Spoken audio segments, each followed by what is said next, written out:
আমরা চাচ্ছি আল্লাহর রহমতে আমাকে যদি কেউ জিজ্ঞাসা করে বাংলাদেশে মহামান্য রাষ্ট্রপতি কে হইতে পারে, আমি স্যারের নাম বলবো যে মহামান্য রাষ্ট্রপতি স্যার হবে।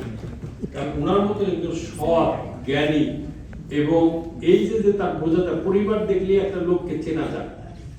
দেখেন মেয়ে তিনটারে কিভাবে করেছে, আমার মতন ব্যবসায়ী তো করেন। কারণ আমার মতো ব্যবসায়ী করতে হলে ওই আন্ডার টেবিলে দিতে হইতো, আবার ওইভাবে আর্ন করতে হইতো। কিন্তু মেয়েদেরকে মেধা, যে ছোটবেলা পড়ছে না, বিদ্যা এমনই ধন যত করিবে দান তত যাবে বেরিয়ে। তো মেয়েদের নিজেও বিদ্যা শিখেছে, বিদ্যা দান করেছে, মেয়েদেরকে ওইভাবে করেছে। তো সেই কারণে আমি স্যারকে এবং ম্যাডামকে দুজনকে প্রতি আমি কৃতজ্ঞতা অভিনন্দন জানাই।